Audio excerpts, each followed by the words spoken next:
Hello and welcome to Tell Us Your Effing Story, a BDC podcast by franchisors for franchisors, where we go behind the scenes with some of the most interesting characters in the Australian franchising sector.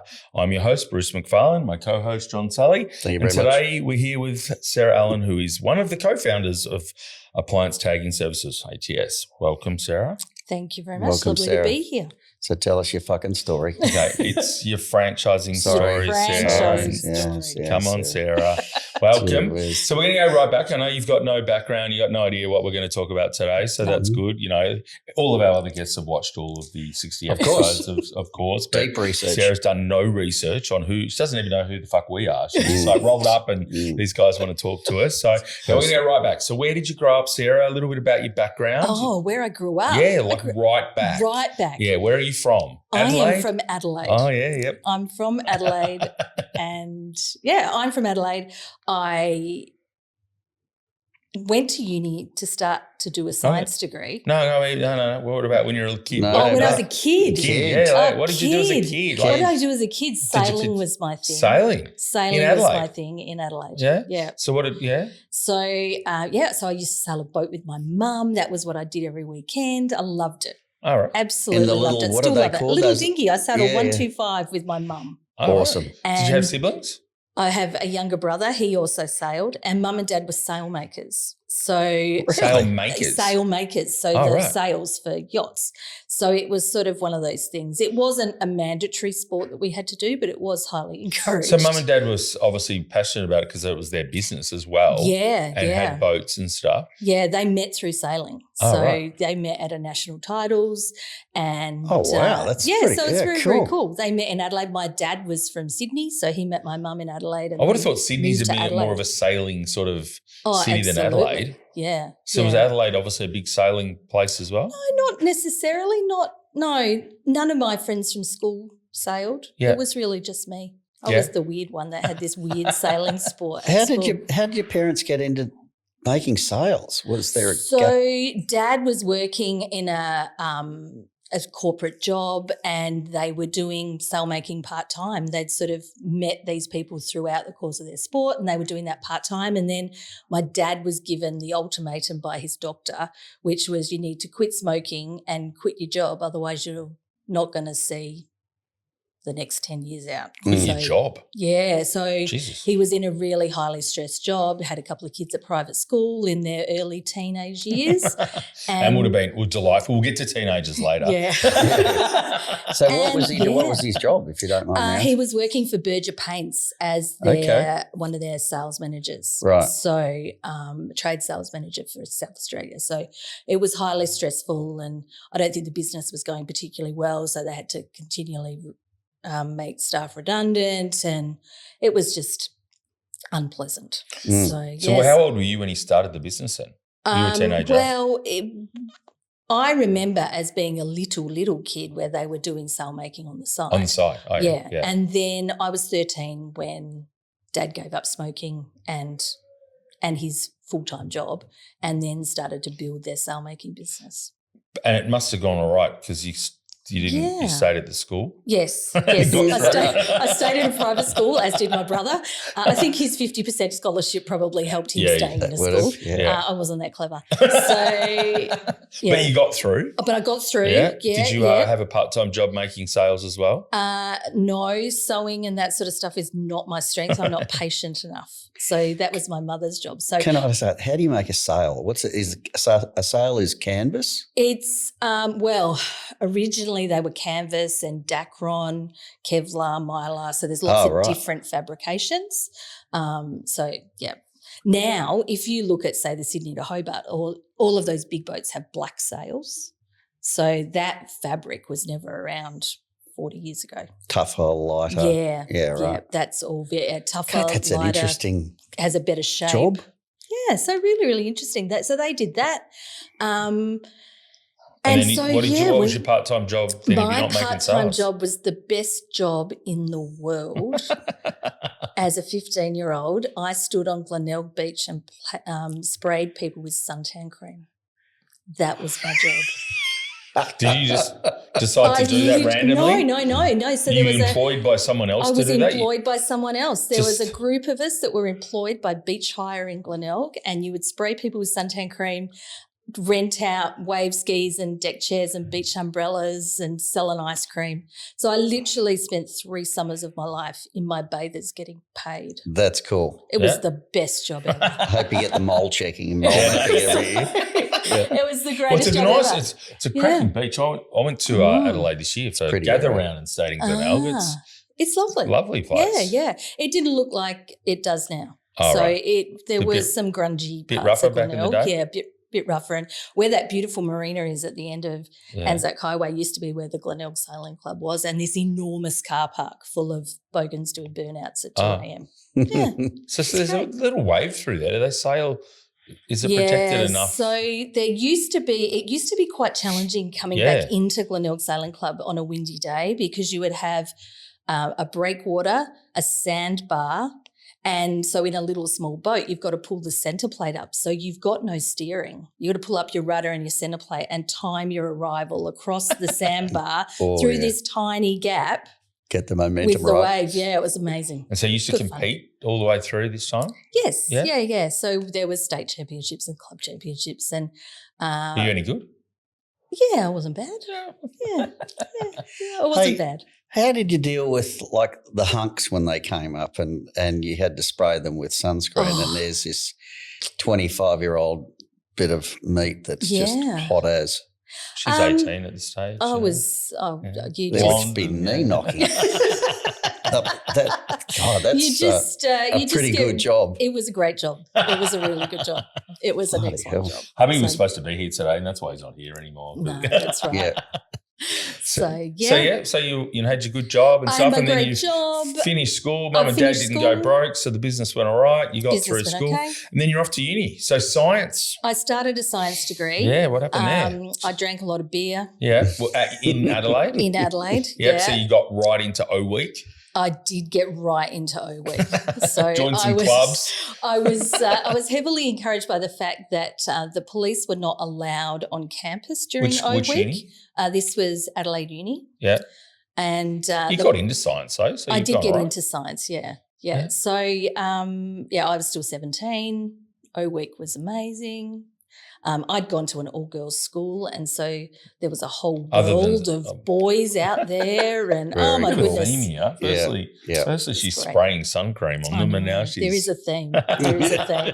So I did science for 6 months. Oh, right. Didn't quite get through that one. I passed one subject out of 4 and decided that maybe science wasn't for me.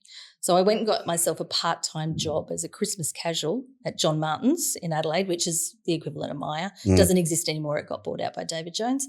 As a Christmas casual in the toy department, and I was still there 4 years later.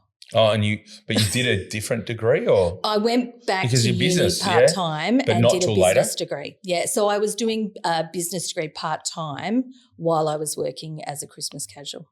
Okay. And then next thing, marketing? Yeah, so at Colgate? Yeah, so I went and joined Colgate. I was working as a merchandiser 2 days a week when I was 21, and then I got a job as a rep, and I had a company car. So I was 21 with a company car. Awesome. I was in donuts down at the beach. Yeah, it was great. And and then 18 months later, I got a promotion to Sydney to work in the marketing department at Colgate, which was great. So they moved me from Adelaide to Sydney, which was lovely.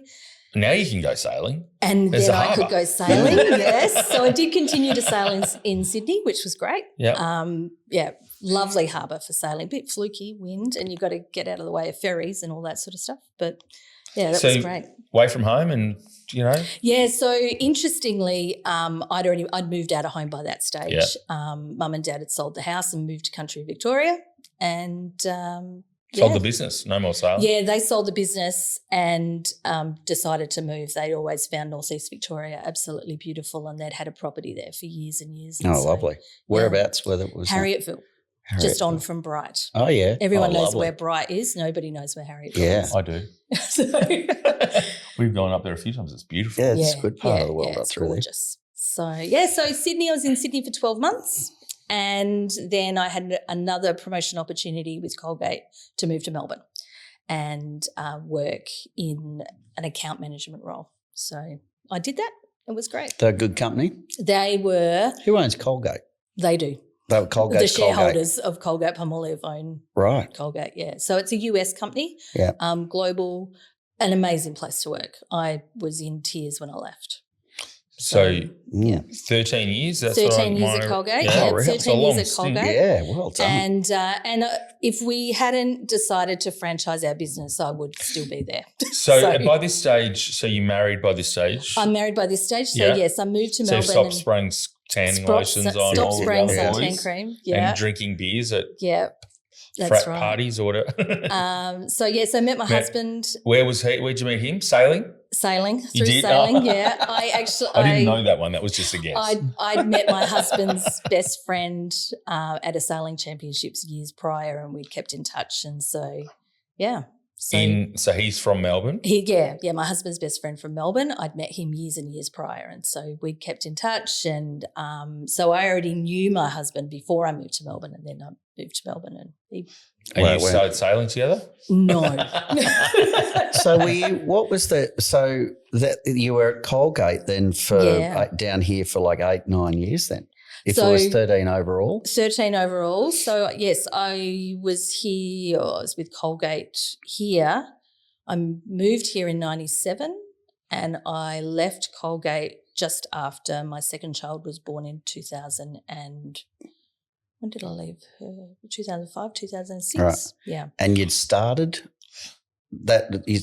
test and tag? No. Well, that's what. So Ainsley, so he's a Sparky. Ainsley's a Sparky by trade. Right. Yeah. So before that he had his own businesses, didn't he? Correct. Yeah. Yes. Yeah. So he's got his own businesses, but not test and tag businesses, electrical contracting. Yes. So he's an electrician by trade, electrical contracting business, which he started straight after being an apprentice. So he's been in business for himself. So he's a goer. Yeah. He's never worked for anybody. And I don't think resi or commercial? No, all commercial, primarily industrial. So programmable logic stuff. So lots of automation and control and complex things that need someone to think things through. So even the projects they still do now, they're not just, I'm going to pull a wire from A to B. It's right, I've actually got to get something from here to here. But in order to get from here to here, I have to go through 100-year-old walls that can't be moved, that sort of stuff. So it's quite complex. So you started test and tag. You're still at Colgate. I'm still at Colgate. Yeah. And he started the business. Yes. And you all having babies. I was having babies. So So our first child was born in 2003. The second one in 2004. The year after you started a business. Great timing. Yeah, great timing. Great timing. Yeah. So sorry, I'm lost. So he had the electrical contracting business. Yes. But then he also had test and tag on the side. 2002 they started. 2002 we started doing testing and tagging. So concurrently he's got two things. Yes. 89 the other one and other stuff. Yep. And then 2002 decided to do a test and tag business. Yep. And Sarah's not in the business yet. No. How did all that start? How was the... So one of our electrical clients said to us, there's this testing and tagging thing that WorkSafe Victoria are telling me I have to do. I don't know what I need to do. Can you do it for me? And so he went off and did a whole bunch of research. And this was a new legislation? It was a new – it wasn't necessarily a new Australian standard. Right. It was just things were starting to gather momentum. Right. And so off he went and did some research and we had one client and we had one piece of test equipment and so we went and did their testing and then he was like, there's probably something in this. So one of our sales guys approached some other people and within 18 months, 2 years, we were servicing people around the country. Not particularly well. So your electrical contract, he's still got that business? How many staff did he have at the time when he's in that business? So in that business, we were doing work for builders at that time, which is fraught with danger, doing work when you're a subby to a builder. It can either be fabulous or not fabulous, depending on how both parties manage the job. So we were doing quite a bit of work for builders. I think we had about 20 electricians working for us and contractors and that sort of stuff. It was pretty big. And that actually funded the start of doing testing and tagging. If we didn't have that cash flow and that work at the time, we wouldn't have been able to get this off the ground. There's no way. Yeah. And so your roles at Colgate, account management, marketing, you've done some marketing, you've done a few different things. And so then finished having the babies. When did you start? When did you you're working the business in the background? I was doing some stuff part-time. I'm not the finance person in the business. It's quite interesting. Everybody says, oh, well, your husband's a tradie, so you must do the books. No. Hubby does the books too. Yeah, well, he used to. So he was, and then he got somebody else in to do the books and send invoices and that sort of stuff. I've never been involved in that because that's not your thing. It's not my thing. I'm not very good at it. I'm really good at spending. I'm very good at spending money. Buying boats. Yeah. Having holidays. Good at that. I'm really good at that. Yeah. Not so good at accounting for said money. So but, we all have our strengths. So a few years of just, running the two businesses together, you're sort of on the side helping out in the business, doing a bit of marketing, I'm guessing. Yep. And then how big did you get the business before? You've got people around Australia and then 2006 you decided to franchise. So we decided to franchise in late 2004. Yeah. So brand new baby. Literally brand new baby. Yeah, let's go and franchise this business. Did you know anything about franchising? No, nothing. Absolutely nothing. And it was one of the guys that was working for us at the time had recommended it as a way that a path we could go down. Yep.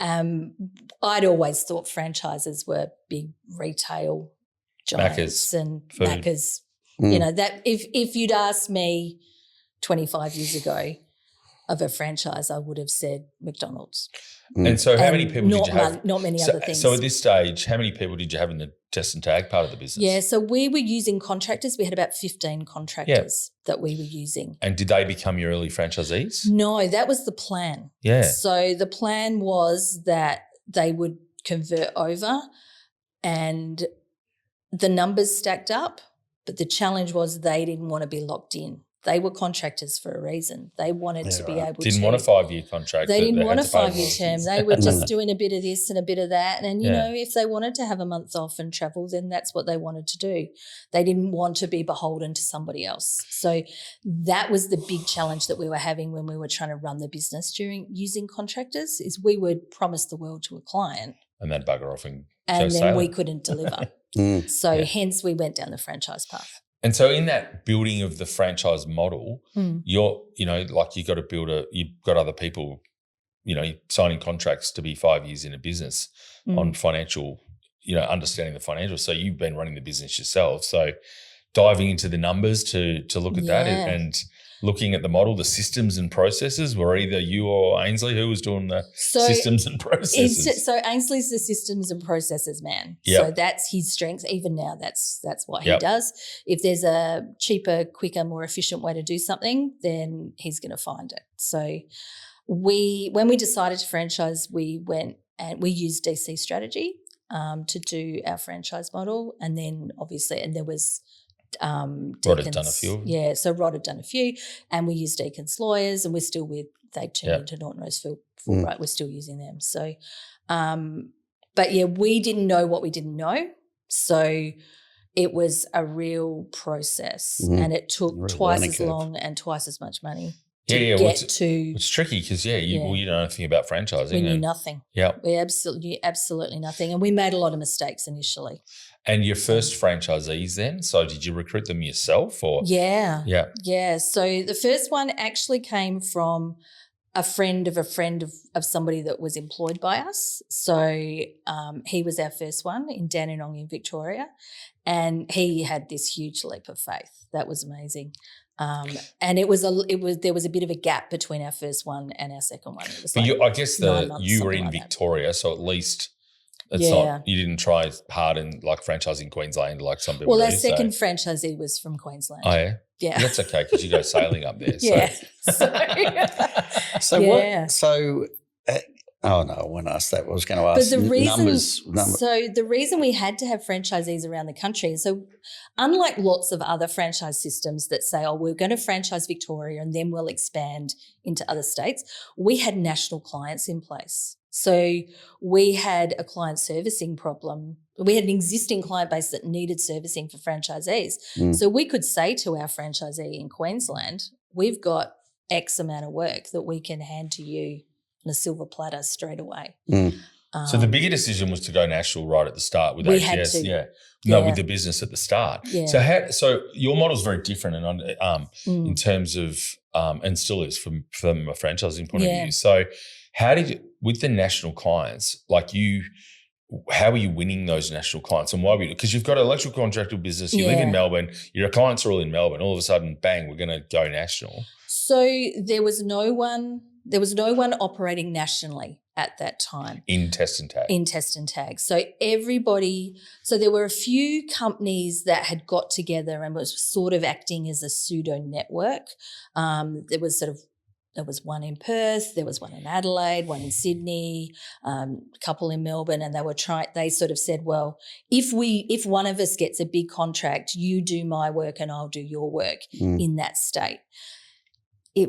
It didn't really work out with them trying to do this pseudo network because there was not really any skin in the game for any of them, and because whoever actually had the client relationship was stressed that the people in Adelaide are stuffing it up and the people in Sydney or going to take them, or they're going to do a better job than someone else and they're going to steal my client, and that still happens now where everybody gets afraid that their clients are going to get stolen. The decision to go national early in the business before you franchised, obviously, and then because you're right, like most franchise consultants or people setting them up will say, if you're going to set up a franchise, don't cluster it, get a few in an area and then expand, because it's a pain in the ass to have franchisees all over the country because you've got to support them. That's right, and they're miles away, and so you spend your whole life. You got no money. Well, you've got money because you've got another business. So a lot of franchisors they burn a lot of cash at the start as they set it all up, and then they're trying to support franchisees all over the place.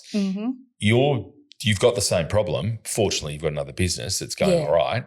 Did it affect your other business? No, because they've always been run quite separately with different staff. Yeah. So as soon as we'd put on our first franchisee, and then I started to get more active in the business, and then I took long service leave from my job at Colgate just to see whether Ainsley and I could work together, whether we could, have two small children, live together, work together, whether it was a bit much. We didn't kill each other in that 6 weeks, and so I left Colgate and then joined the business. So 3 days a week.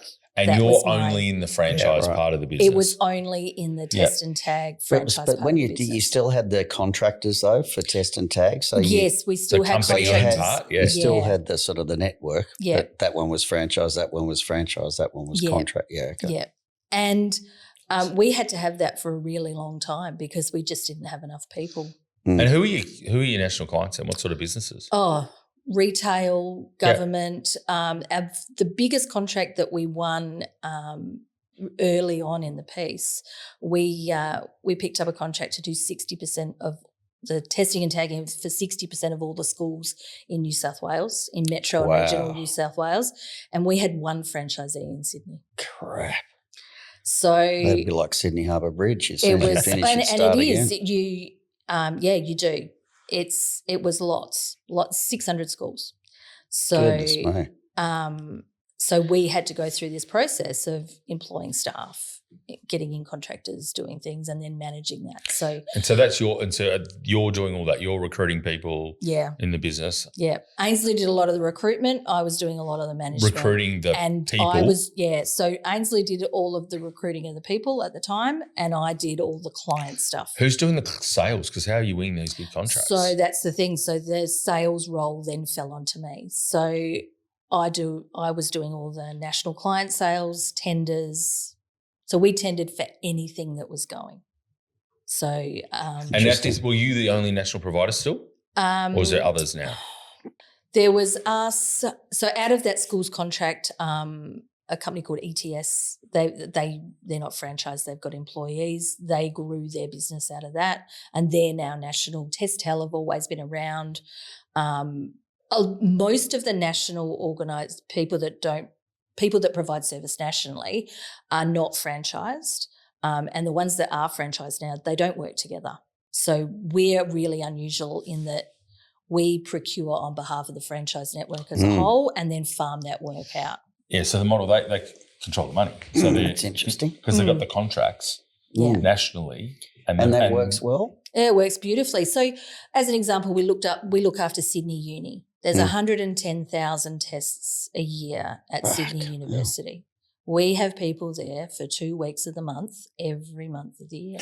And so they'll have a job and they might need 4 franchisees on that job. Yeah. So they'll give them the work. So are the franchisees sourcing any of their own work? Yeah. So about 40% of our revenue is franchisee sourced work or direct work, and 60% is ours. But it's still invoiced by you. And we invoice everything. We control all the money because the client is our client. So it's not the franchisee's client in our franchise. Are they incentivized to find them?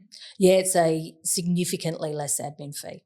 And is it a man in a van or is it a shop front? No, it's all man in a van. Right, Man in a van. They operate their business from a computer at home. Their test equipment is all automated and computer generated. So when we first started, they had to wheel their test equipment into their house, hook it up to a computer via hyperterminal, and use a dial-up internet connection to send us the test and tag data, which was revolutionary at the time. All of our competitors had to bring their equipment into a state office.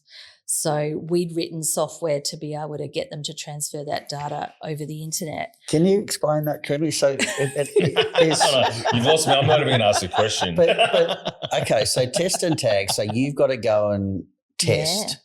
Like photocopiers, anything that plugs into a PowerPoint, whatever.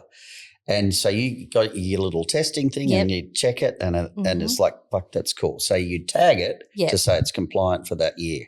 Yes, that at that particular date and time, it was safe to use. Okay. And does that... we don't have a crystal ball that in 5 minutes' time someone's going to run over it. Something's happened. Yeah. But it is... Okay, so how often when you're testing and tagging is it broken? So first time around, so let's say we were coming here, first time around, probably 10% of things will fail. Really? Yep. Sometimes more.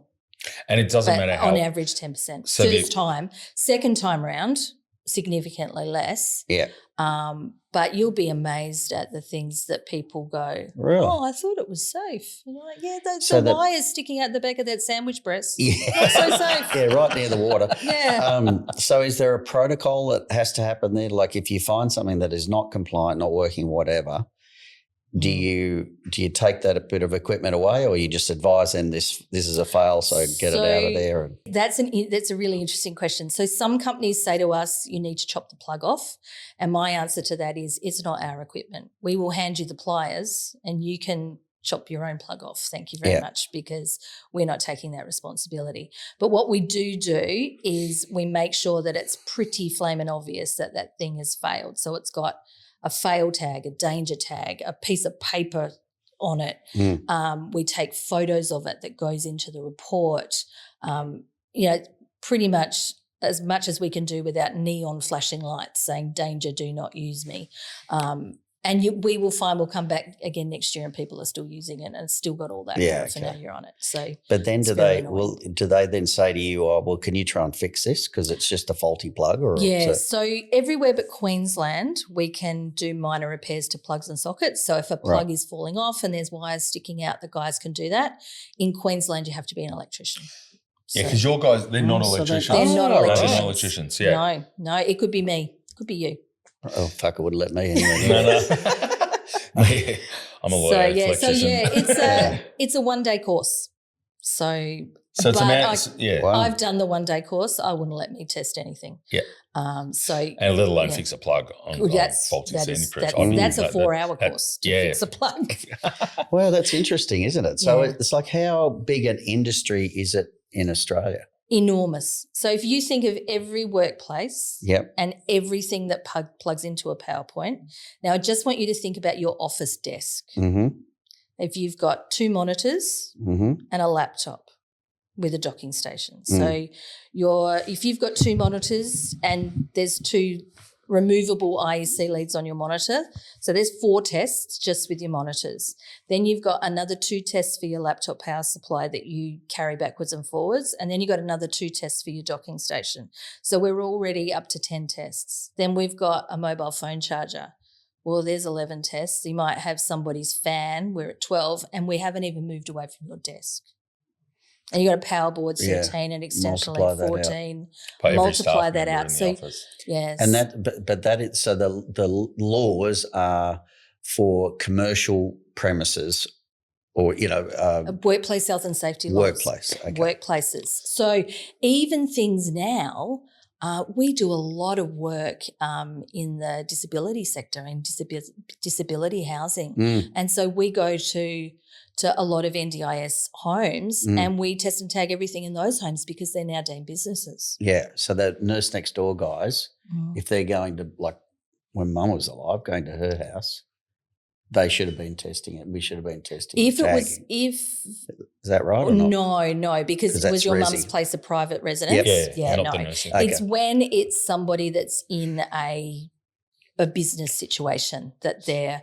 So so this place, like shared workspace. Everything in here. I've noticed there's a lot of shit around here, mate. Those lamps. That's the thing. Those lamps and court case pending. I'm with a lawyer. You know that, don't you? That's right. All those things over there. So it's great. So it's an annual thing. Well, it's somewhere between quarterly and 5 yearly. Quarterly. Jesus. So for construction. Anything on a construction site is quarterly. Anything in a manufacturing environment is 6 monthly. So when you're flying anywhere and you're flying into an airport and you look out the window and you see flat roofs, that's testing heaven because that's 6 monthly testing, predominantly because it's manufacturing. Annually for anything in a hostile environment. That's a marketing plan. I know. Small plane. Hostile environment. Hostile environment. Production, wet zones. Hostile kitchens, tea rooms, meeting rooms, things that move frequently. Non-hostile, things that don't move. So the back of a desktop computer that's covered in 10 years of dust. They're 5 yearly. So your enormous photocopier, 5 yearly. And are there fines for people that are not doing this? Well, it depends on your WorkSafe inspectors and what they do. And the severity of it. And the severity, of somebody. If there was an incident, a fire, an electric shock, something, there will be questions as to why things weren't done. Yeah. So everywhere in Australia, apart from Victoria, it's actually mandated in legislation that you've got to do testing and tagging. Oh, so Victoria doesn't have it? No, Victoria does. So Victoria, the nanny state. Come on. Yeah. The OH&S regs in Victoria are different to the rest of Australia. They didn't go down this harmonised path. So in Victoria, you've got to provide a safe workplace, full stop. And then it's just, I guess, open to the lawyers. So there's an Australian standard. WorkSafe in Victoria actively enforce the Australian standards. So standards form part of legislation. So that's sort of how that is. But everywhere else, it's written in black and white in their workplace health and safety. So what does a franchisee look like then? It can be anything. They can be 25-year-olds straight out of uni that mum and dad have bought them a business, which never works. Or they can be people that have had life experience. It's not a massive buying because there's no premises and there's no a vehicle. So it's 57.5 plus a vehicle. Yeah. So a suitable vehicle. So it's not a Mini and it's not a Hilux van. A Hiace van. It could be. So we've always said to our franchisees, get a vehicle that suits your lifestyle. So if you've got kids and you're driving to soccer on a weekend, then get a car that's going to suit driving to soccer. So they're not wrapping it. They're branded? Yeah, they're all branded. But you want to get your branded vehicle out as much as possible. So because the number of calls we get from people saying I'm I'm behind your car at the traffic lights and I need to get such and such done. And you've got central phone number that you Yes. take all the calls. Yeah. So we take all the calls. So we know that franchisees, if they're not doing testing on site, they're not earning money. It's just the simple thing. So we take all the calls, we send out, we take a client's details, we send them out a lead, and there's no charge for that. So and that's all done here? It's all done here in Melbourne, centrally in Melbourne. Okay. So we've got a support office of 25 staff that provide admin, invoicing, scheduling, tech support, IT support, all that stuff. All the scheduling. So the franchisee's job is just to do the test and tag. To do the test and tag and grow their own business locally. That's their job. There you go. Yeah, so that local, so they are sponsoring a footy club, or are they doing stuff like that, or what are they doing? Nobody really sponsors a footy club. We've had a couple that have. Has it got them any extra business? No. Is it because they were involved in the footy club and they felt that they had to? Yes. The way they grow their business locally is really just drive around with your vehicle. If you're at a client, go and knock on the door to the left and the door to the right and say, hey, I'm in the neighbourhood doing testing and tagging. Here's some information. It's not hard. And a lot of what they do is an educational thing. Yeah. Because people don't know that. No, people don't know that how often you've got to get a test. Yeah, they don't know. And so what would they, you don't have to answer this either, but what would you expect that they would be making a year? It's a tricky question. We've got a good operator, and this is an actual example, grew $100,000 worth of direct clients in his first year and turned over more than $200,000 in his first year. That man also sold encyclopedias door to door in America to put himself through university. Right. So he's a goer. That's one out of the box. Do we expect that's going to happen everywhere? No.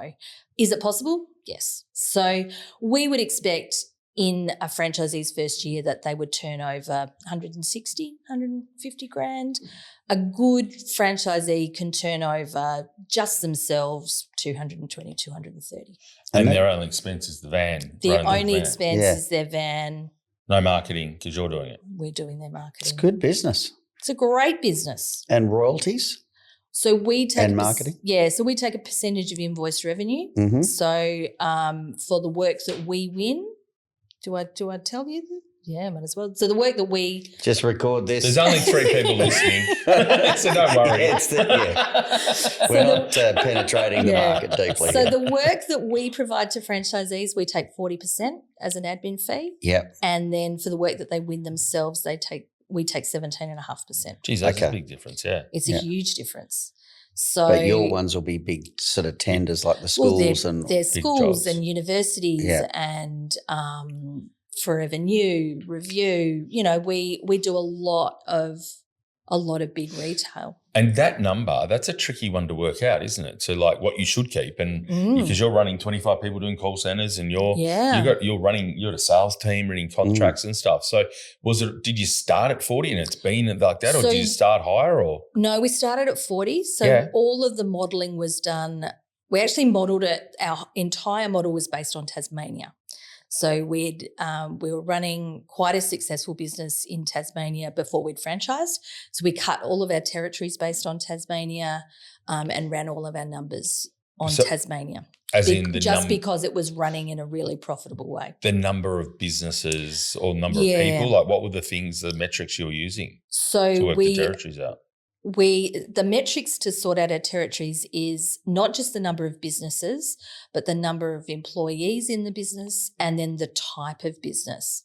So we said when we did our territory cut, we were like, well, manufacturing is more important to us than retail, because manufacturing we go there twice a year. Whereas retail, smaller sites, difficult, pain in the neck.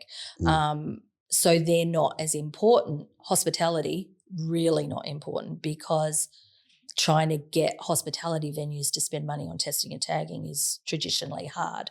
So because no one's enforcing that they have to do it. Correct. Whereas manufacturing gets enforced because it's more hostile. So when we cut our territories, we factored all of that in and we based it off of Tasmania. In saying that, we cut them too big. They're really big. In Tassie or everywhere? Oh, so that's everywhere. So they do have franchise areas. Territories, yeah. Yes. So they're a designated marketing area. Right. So they're a non-exclusive territory. So nobody gets 4 walls. It's not like some other van in a van franchises where you can't cross the road because this is my patch. European highway's the border, Yeah. Because it doesn't work. Because our franchise schedule is driven on when clients are due for retesting. It's not, we can't just say to a client, oh, I know you're due in August, but we're going to do it in November because we don't have anyone available now. It just doesn't work. So that's why we have to have non-exclusive territories so franchisees can go on holiday, help out each other with a big client. Well, the big client thing, so you get Monash Uni, right? So it's a massive campus there. Yep. You're going to need franchisees from all over the place to get that. Yep. So they're outside their territory, but they might be there for a couple of days because it's so big. Yeah. Like 2 weeks. Yeah. Well, so there's a building at Sydney Uni, which we do in January, and I've got 6 franchisees there for 2 weeks. And for one building. And so bloody hell. And so the franchisees, so what you throw it out there and say, okay, all the ones that are close, but then if they can't do it, you'll go for just allocate the work, Yeah, so we have we run a Microsoft Dynamics system, so our schedule calendar is visible for everybody so the franchisees see their schedule calendar, we see everybody's. So that's our communication tool of who's available and who's not available. So if a franchisee's not available, they block their calendar. They don't schedule work in over those blocks, and neither do we because they're in Fiji or they're going to the doctor or they're doing whatever. So we just schedule in work in accordance with the availability in their calendar. And do you have a lot of the franchisees have got 5 or 6 people working for them, or is it just Generally, man in a van, we have a handful of people that employ staff. A handful. So and they could absolutely. Yeah, it's just evolved that they've not wanted to, or the people you've recruited are not that sort of, they wanted to do this because they don't want staff. Yeah. So a lot of franchisees that we've currently got have come from roles where they were managing staff. So they were, I used to manage whatever, or I was the general manager of whatever. I just want to do my own thing. I don't want to have the hassle of staff. I do understand that. Yeah. And are they mostly blokes? Mostly blokes. Yeah. Mostly blokes. I would love more female franchisees. There's no reason why it can't be females. Yeah. But it'd be more thorough as well. Like guys are airheads. There's certain environments. So we've had 3 female franchise, 3. Oh, and we've got a partner of one that's active in the business. So let's say we've got 4. Out of 55. Yeah. It's the customer loves them. The customer thinks it's absolutely fantastic. So purely from a customer service point of view, I would love more because clients really warm to them, especially there's some certain environments that they don't want a big burly bloke coming in and annoying the people that work in that facility or residents or whatever. So it's aged care and hospitals. Aged care and those sorts of things, It's tradie types aren't. How do you No. This is a stupid question, but I'm full of them. Like I'm an airhead. I'm lucky to walk on my hind legs at the best of times. My wife is a Virgo, very organised, very disciplined. Everything in the pantry is all faced up and all that. Like really, she's got to come to my house. Quite strange. Yeah. What about the clothes in the drawers? You know what I'm getting at? That like there's personality types. Like I would be shit. I would have thought because I'm not organised and not disciplined. How do you test for that as a franchisee? As a franchisor? Yeah, for a franchisee. Yeah, it's interesting. So we never have. But what we do is we ask we've never done a real test, but we ask lots of questions around what they've done previously, what they like about their current job, what they don't like about their current job. Testing and tagging is also quite physical. So Is it? Okay. you are getting up and down off the ground under desks and that sort of stuff quite regularly. It's very rare that everything is at tabletop height. So we ask a lot of questions around that. A lot of it is gut feel. I know that sounds terrible. We've just started doing some profiling through BDC. Historical profiles. So which is that's great. a good one, yeah. Is that helping? Have you noticed that is helping. Identifying? Yeah, it is helping. And so we started using BDC to help out with our recruitment last year. Yeah. And that's been awesome. So what we're trying to do is just raise the bar and just potentially attract a different sort of franchisee. Not that I don't love our existing franchisees, but I do think that we've got an opportunity to attract franchisees that want to grow businesses rather than just want to buy themselves a job. And one is not more right than the other one because we need people within the network that are quite happy to go where they're scheduled and that sort of stuff. That's because our model is reliant on that. But then we also want franchisees to be able to grow an asset for their future and make really good money and then sell that business on and make money out of that. So in order to do that, then they need to grow a direct client base. So there's trouble at the moment. It's hard to sell. So there's people that have been in there that get a bit stuck. So then to grow, they need to grow the business a bit to sell, which they get plenty of. It's not like there's a shortage of work.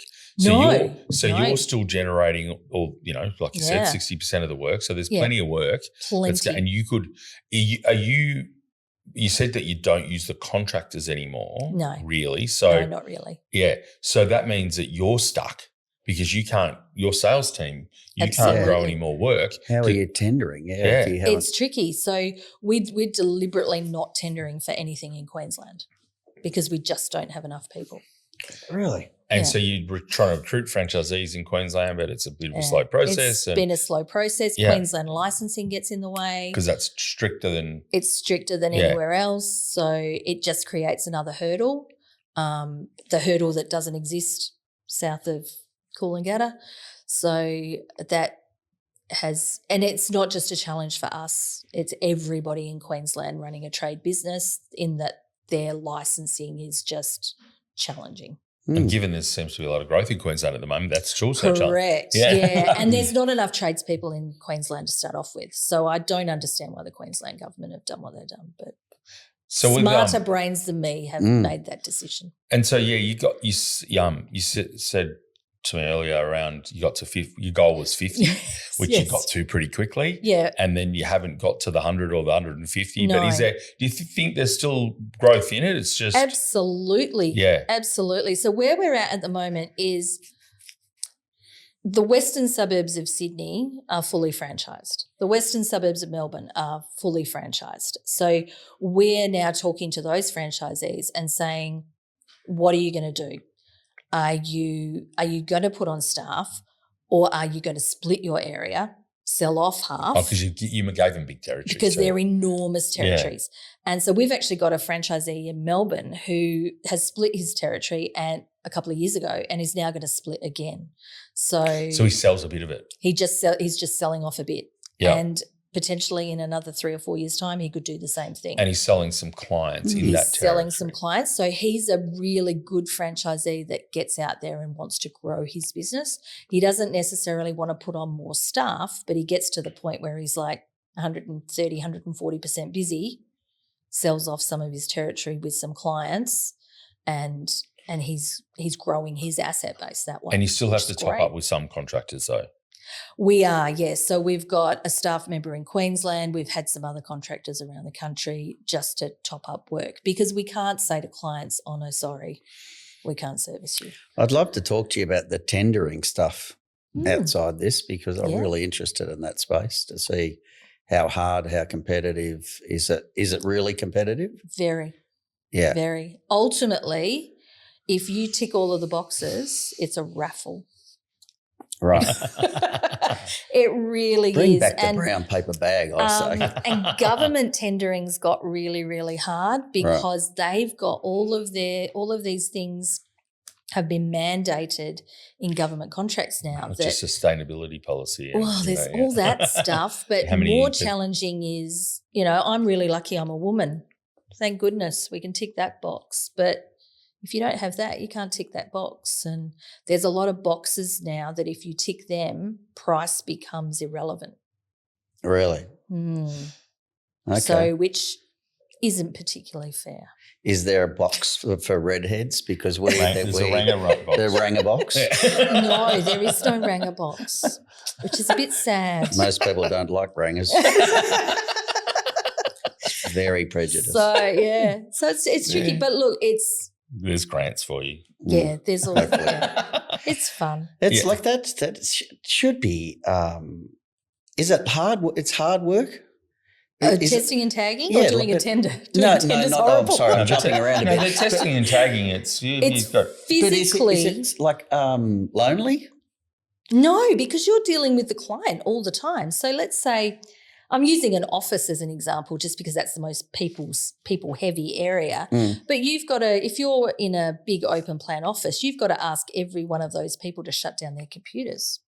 So if you're a really friendly chap, we've got a few of these, they tend to do less tests per day because they spend too much time chattering. Cup of tea in the tea room. Yeah, a cup of tea in the tea room. Talking to Mary about her job while she shuts down her computer. Yeah. I've just got to send this last email. Do I come back in 5? It's interesting. So the good guys have a process around making sure that people are shutting down in advance. Right. Of them getting to someone's desk. Yeah, I'm on the way around, rounding them all up. Yeah. So what about sort of negative stuff about franchising? Was there anything, going from contractors to franchisees, would you do things differently if you could flip back? Oh, yeah, I would. So the best thing we did, and we did it way too late, is we employed someone that knew about franchising.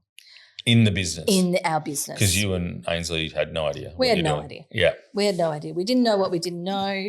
When we learned something, we were all excited, and then we had to go back and change things because we didn't know what we didn't know. So the best thing we did, we employed a lovely lady called Kim.